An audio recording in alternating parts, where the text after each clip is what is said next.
There are some messages that are not meant to be opened. Some are sent by mistake. Some are sent too late. And some were never sent by a living person at all. Tonight's story is about a message that appeared on a phone 3 days after the sender had already been buried. And what happened when someone finally replied? The rain didn't stop the day of the funeral. It didn't pour. It just lingered. A steady drizzle that soaked through suits, umbrellas, and patience. Mark stood near the back of the small cemetery, hands shoved into the pockets of a coat he hadn't worn in years. He hadn't spoken to Evan in months, not since the argument. No one really knew what the argument was about. They just knew it was bad enough that neither of them apologized. Evan died in his apartment. No signs of struggle, no forced entry, no explanation that actually felt right. Heart failure, they said. At 27, the casket lowered slowly into the ground, ropes creaking under the weight. Mark didn't cry. He just watched. Because something about this felt unfinished. That night, Mark sat alone in his apartment. Lights off.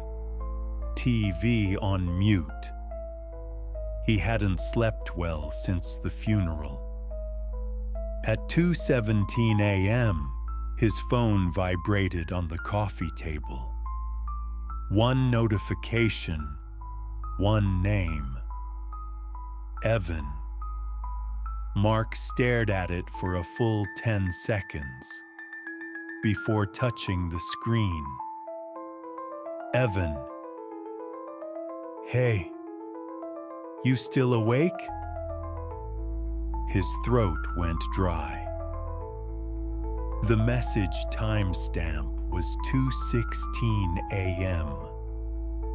Unread messages don't happen by accident. Not like this. Mark locked his phone, unlocked it again. The message was still there. He checked Evan's contact details.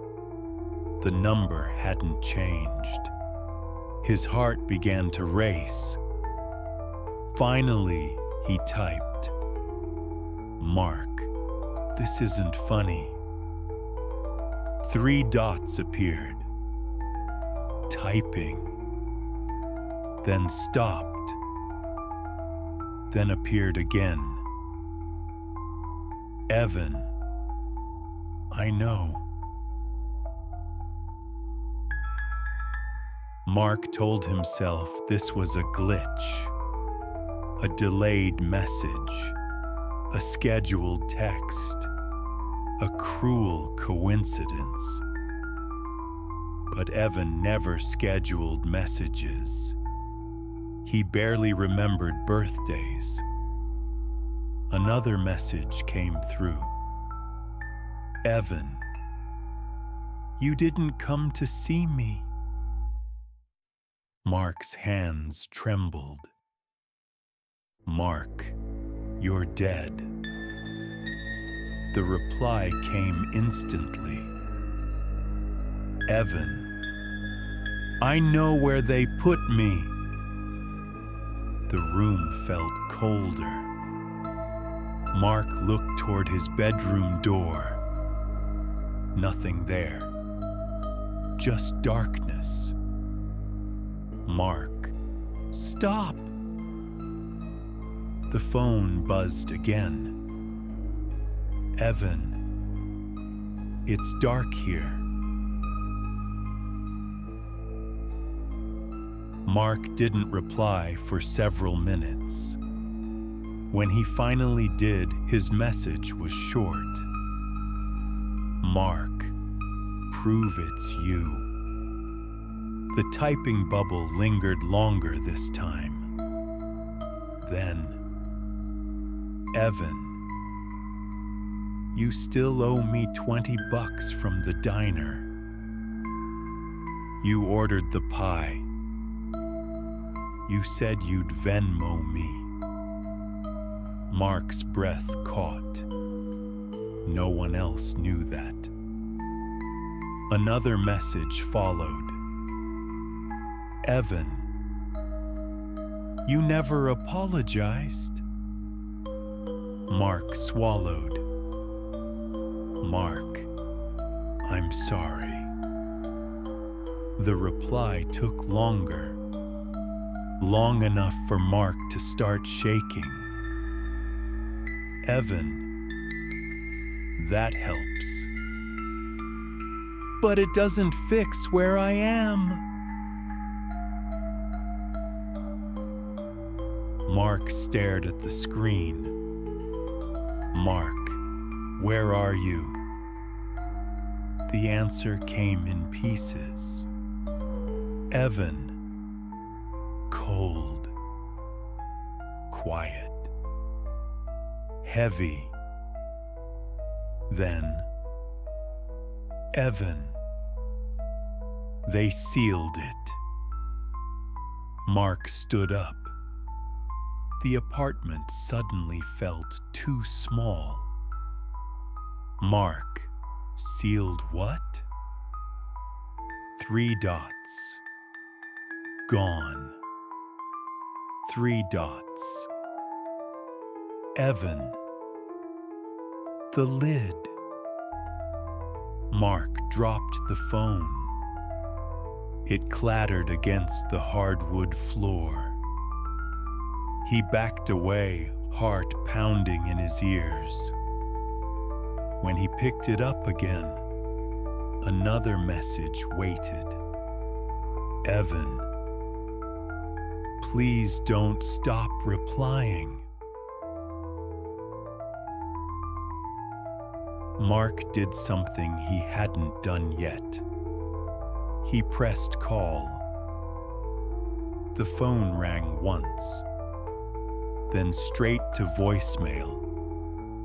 But instead of Evan's usual greeting, there was only breathing. Slow. Mark, they said you died in your apartment.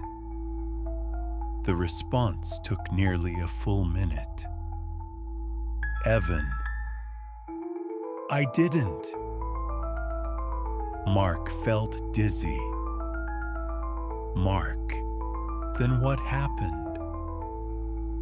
Another pause. Evan, I woke up.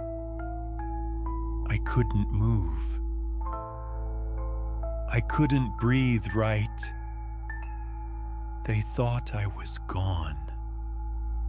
Mark's stomach turned. Evan, I heard them close it. I screamed until my throat bled. No one heard. The room felt impossibly quiet. Evan, you were the last person I texted. That's why it works. Evan, you can help me. Mark stared at the message.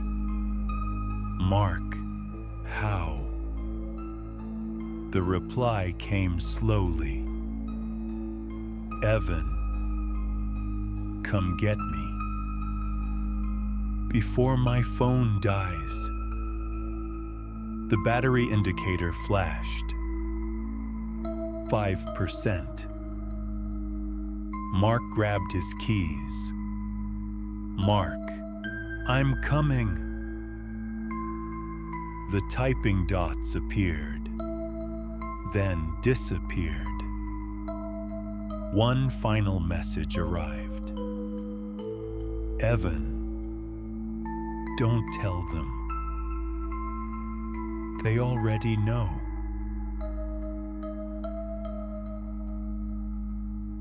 The cemetery gates were unlocked. They shouldn't have been. Mark's flashlight cut through rows of headstones, slick with rain. He found Evan's grave quickly. The dirt was undisturbed, no signs of digging. His phone buzzed. 2%. "Evan, I hear you walking." Mark froze. "Mark, I'm here." "Evan, you're standing on me." Mark knelt, pressed his ear to the ground. He thought he heard something. A faint scratching. His phone vibrated one last time. 1%. "Evan, I'm sorry. I don't think I was supposed to wake up." The screen went black. The scratching stopped. Mark stayed there until sunrise. They found him later that morning, kneeling at the grave. Phone dead in his hand, eyes wide open, still listening. If your phone vibrates late at night,